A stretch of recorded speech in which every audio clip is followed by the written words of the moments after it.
Мислиш ли да построиш мечтания си дом? Това звучи страхотно. Нищо не може да се сравни с изграждането на дом точно по твой вкус.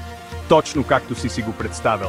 Но преди да започнеш да избираш цветове за стените и кухненски плутове, важно е да се съсредоточиш върху няколко неща, за да си сигурен, че домът ти ще бъде безопасен, функционален и ще издържи много години. Говорим за основите на къщата, за нещата скрити зад стените. Те могат да превърнат мечтания ти дом в кошмар, ако не са изградени правилно.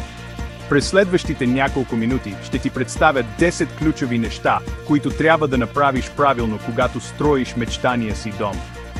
Ще говорим за всичко, от анализ на земята и основите, през конструктивния дизайн и елементите за безопасност, до естетиката и бюджета. Повярвай ми, ако направиш тези неща правилно, ще си спестиш много главоболия и пари в бъдеще. Така че, независимо дали тепърва започваш да планираш дома си, или плановете ти вече са в ход, остани с нас, защото това видео е пълно с важна информация, от която се нуждаеш, за да построиш мечтания си дом и за да ти служи цял живот. Да започваме! Преди да започнеш да мечтаеш за планове, трябва много добре да познаваш парцела си. И когато казвам това, имам предвид да проучиш терена в детайли, приятели. Първо, проучване на почвата. Трябва да знаеш върху какво строиш. Глина ли е, пясък ли е, или може би скала. От това ще зависи какъв тип основи са ти необходими и дали ще трябва да докарваш пясък или да копаеш по-дълбоко. След това, строителни разпоредби, ограничения и градоустройствени планове. Дори не си помисляй да пропуснеш тази стъпка. Повярвай ми, последното нещо, което искаш, е да имаш готов дом мечта, а след това да получиш информация от общината, че не отговаря на изискванията. Това би било студен душ. Свържи се с общината и разбери точно какво е позволено и какво не е позволено да се строи. И ето един златен съвет.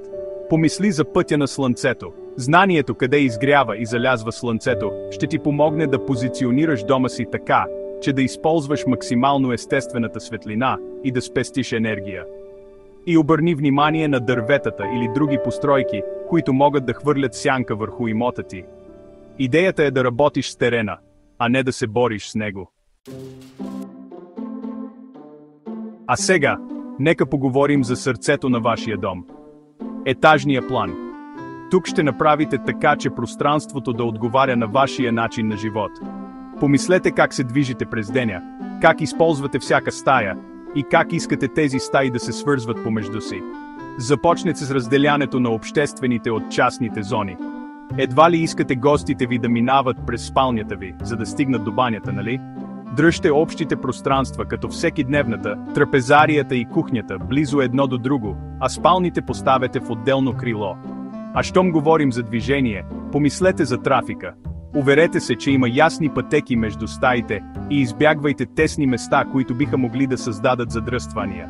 Помнете, колкото по-малко коридори, толкова по-добре. И не забравяйте за мястото за съхранение. Планирайте просторни гардероби, килери и вградени рафтове, за да поддържате дома си подреден и организиран. А ето и един допълнителен съвет. Помислете за бъдещо разширение. Ако планирате да имате допълнителна спалня или офис в бъдеще, планирайте го сега. По-лесно е да коригирате плановете, отколкото да местите стени след като вече са построени.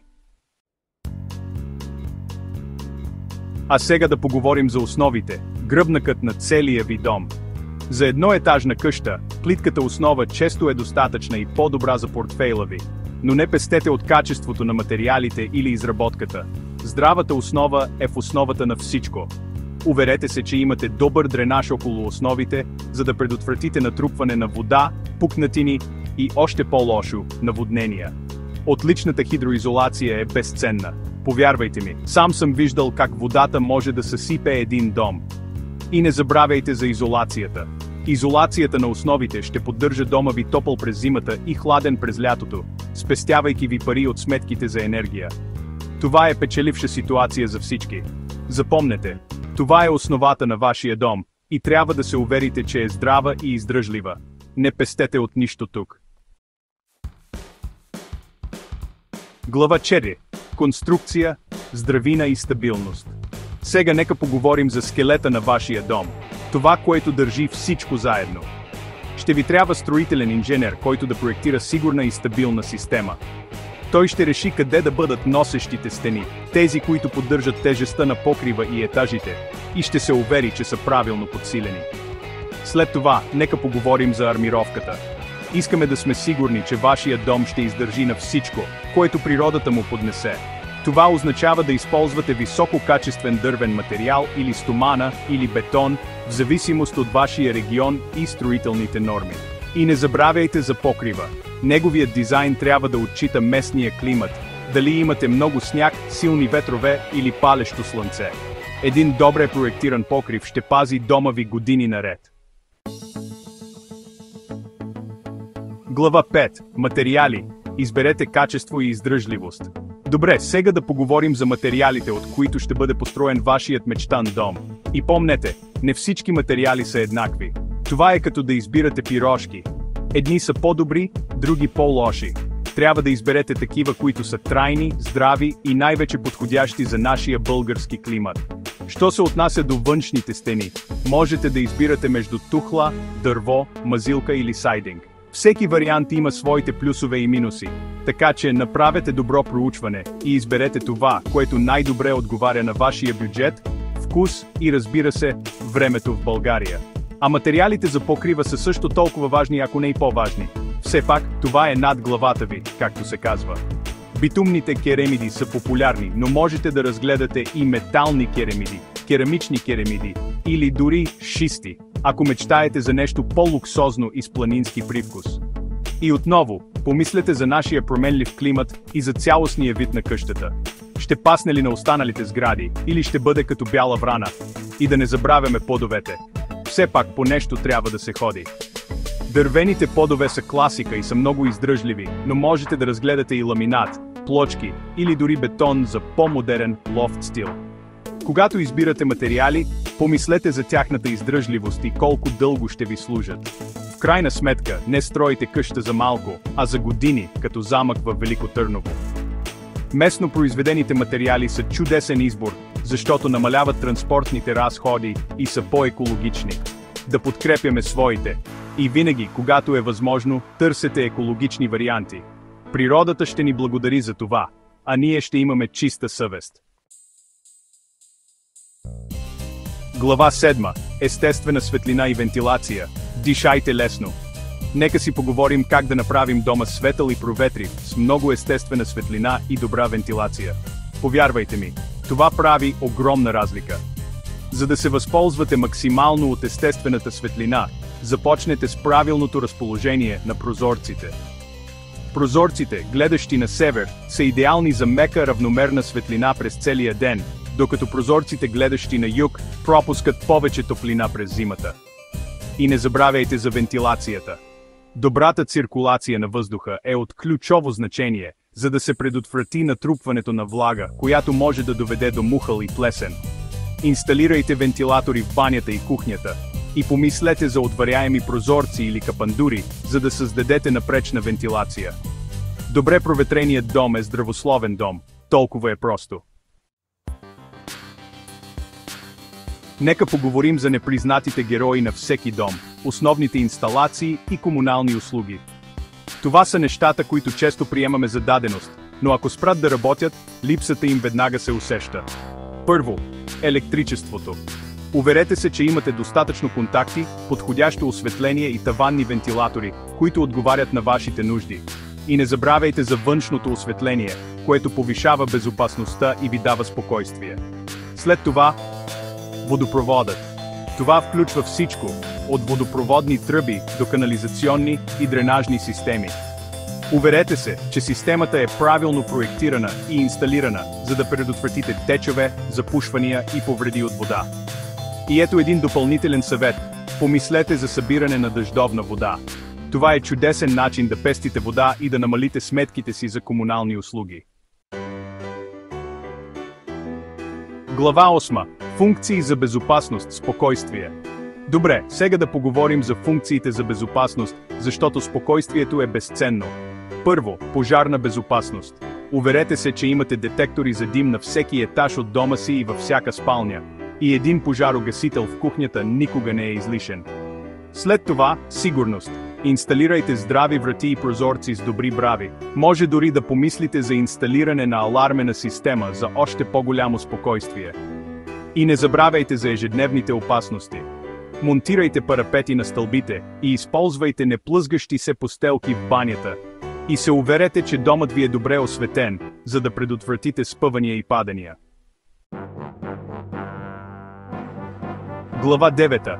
Естетика и функционалност, когато стилът среща полезността. Сега преминаваме към най-приятната част – естетика и функционалност. Тук можете да придадете на дома си личен характер и да го направите точно такъв, какъвто го искате.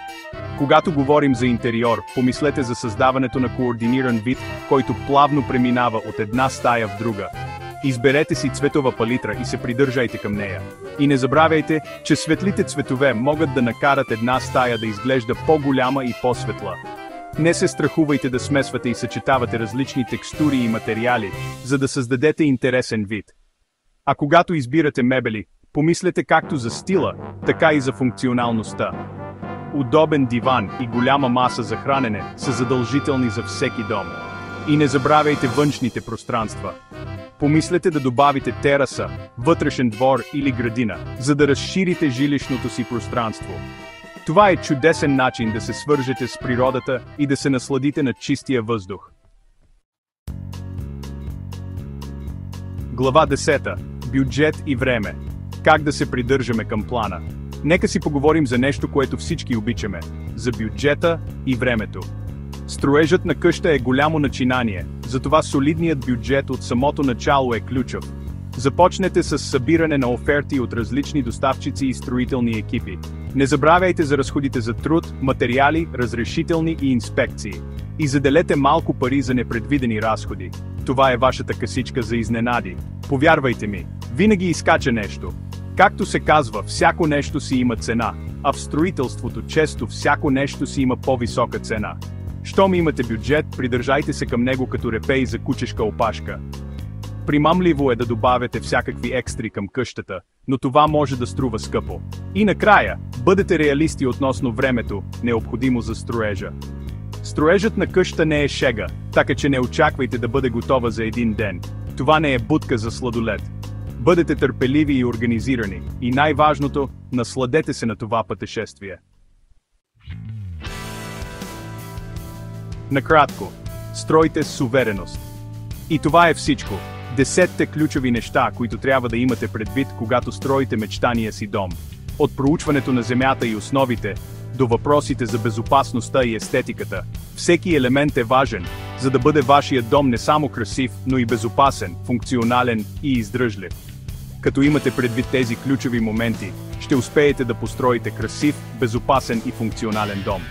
Не забравяйте, че строежът на дом е пътешествие и е важно да се наслаждавате на процеса.